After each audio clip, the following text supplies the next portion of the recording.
Khairatabad MLA Danam Nagender కాంగ్రెస్కు దూరం అవుతున్నారా? ఆయన చూపు మళ్ళీ బీఆర్ఎస్ పార్టీ వైపు మళ్ళిందా? కాంగ్రెస్ ప్రభుత్వంలో మంత్రి పదవి దక్కే పరిస్థితి లేదని ఆయన రూటు మార్చారా?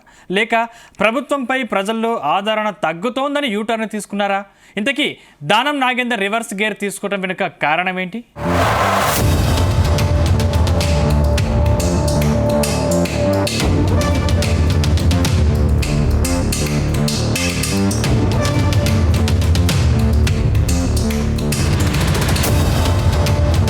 ఖైరతాబాద్ ఎమ్మెల్యే దానం నాగేందర్ ఏది చేసినా సంచలనమే.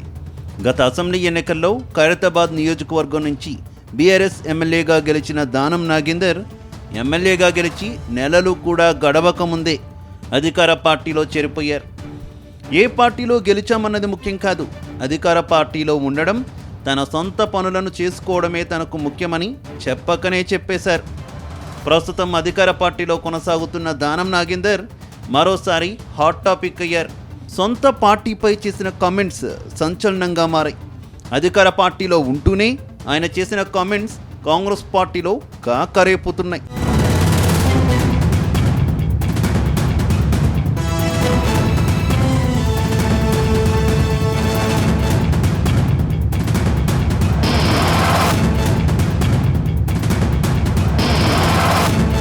గత అసెంబ్లీ ఎన్నికల్లో కాంగ్రెస్ పార్టీ అధికారంలోకి రాగానే అధికార పార్టీలో చేరిపోయారు దానం నాగేందర్.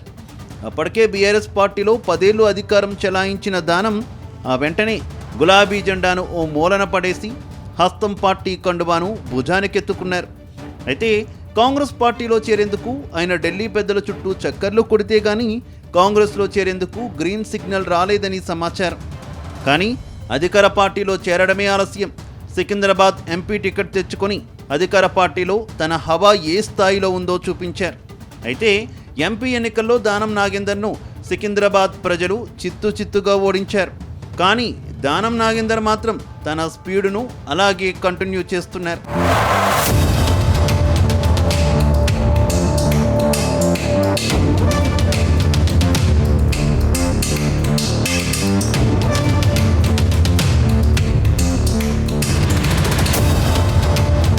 ఇక రాష్ట్రంలో కాంగ్రెస్ పార్టీ అధికారంలోకి రాగానే అధికార పార్టీలో చేరిన ఎమ్మెల్యేల్లో దానం నాగేందర్ ముందు వరుసలో ఉన్నారు.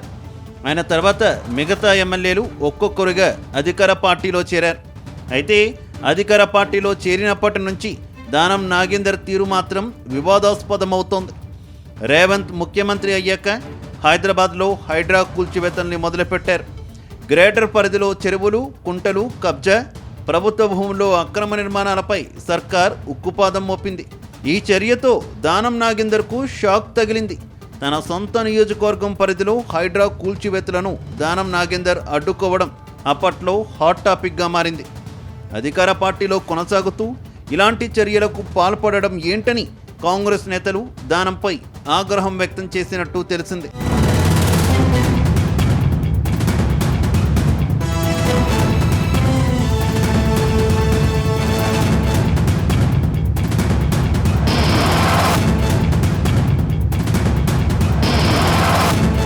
ఆ తర్వాత పుష్ప 2 సినిమా విషయంలోనూ దానం నాగేందర్ తీరు వివాదాస్పదమైంది. పుష్ప 2 సినిమా బెనిఫిట్ షోలో ఓ మహిళ మృతి చెందడాన్ని సీఎం రేవంత్ రెడ్డి సీరియస్గా తీసుకున్నారు. ఆ తర్వాత అల్లు అర్జున్ అరెస్టు దాకా మ్యాటర్ వెళ్ళింది. దాంతో రేసులోకి వచ్చిన దానం నాగేందర్ అల్లు అర్జున్ను అరెస్ట్ చేయడాన్ని తప్పుబట్టారు. రేవంత్ చర్యతో కాపు కులస్తులు కాంగ్రెస్కు దూరమయ్యే పరిస్థితులు కనిపిస్తున్నాయని కామెంట్స్ చేశారు. తాజాగా దానం నాగేందర్ మరోసారి నోరు పారేసుకున్నారు. ఫార్ములా ఈ రేసు కేసులో మంత్రి కేటీఆర్కు మద్దతు ప్రకటించడం హాట్ టాపిక్ అయింది. ఫార్ములా రేసుతో హైదరాబాద్ ఇమేజ్ మరింత పెరిగిందని చెప్పారు. గతంలో చంద్రబాబు ఫార్ములా రేసును హైదరాబాద్ తీసుకొద్దామని ప్రయత్నించినా సాధ్యం కాలేదని తెలిపారు. కానీ కేటీఆర్ మాత్రం ఈ అసాధ్యాన్ని సుసాధ్యం చేశారని పొగడ్తల వర్షం కురిపించారు. అయితే అధికార పార్టీలో కొనసాగుతూ ప్రతిపక్ష నేతలను దానం ప్రశంసించడం ఇప్పుడు హాట్ టాపిక్గా మారింది.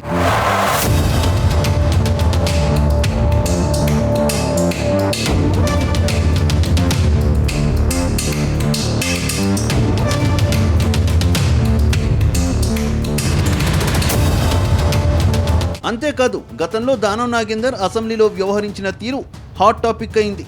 అధికార పార్టీలో చేరిన కొత్తలో బీఆర్ఎస్ నేతలపై ఆయన నోరు పారేసుకున్నారు. అప్పటి వరకు బీఆర్ఎస్ పార్టీలో కొనసాగిన దానం నాగేందర్ తీరును చూసిన కాంగ్రెస్ నేతలే నోర్లెల్లబెట్టారు. కానీ ఈ ఎపిసోడ్ ముగిసిన వెంటనే ఆయన మాజీ మంత్రి కేటీఆర్ను కలిసి సారీ చెప్పినట్టు ఆయనే ఒప్పుకున్నారు. దాంతో దానం నాగేందర్ అధికార పార్టీలో ఉన్నారా లేక ప్రతిపక్ష పార్టీకి అనుకూలంగా పనిచేస్తున్నారా అన్న అనుమానాలు వ్యక్తమవుతున్నాయి. ఇక్కడే మరో వాదన సైతం వినిపిస్తోంది. అధికార పార్టీ నేతలను బ్లాక్మెయిల్ చేసేందుకు ఈ కామెంట్స్ చేసి ఉంటారని గాంధీ భవన్లో చర్చ జరుగుతోందట. మరోవైపు దానం ఎలాంటి బ్లాక్మెయిల్కు దిగినా సీఎం రేవంత్ రెడ్డి పట్టించుకునే పరిస్థితి లేదని అంటున్నారు. ఈ నేపథ్యంలో దానం నాగేందర్ వివాదాస్పద వ్యాఖ్యలపై టీపీసీసీ చీఫ్ స్పందించారు. దానం నాగేందర్పై క్రమశిక్షణా చర్యలు తీసుకుంటామని చెప్పారు. మొత్తంగా దానం ఎపిసోడ్ కాంగ్రెస్ పార్టీని ఇరకాటంలోకి నెట్టిందని పొలిటికల్ సర్కిల్స్లో జోరుగా ప్రచారం జరుగుతోంది.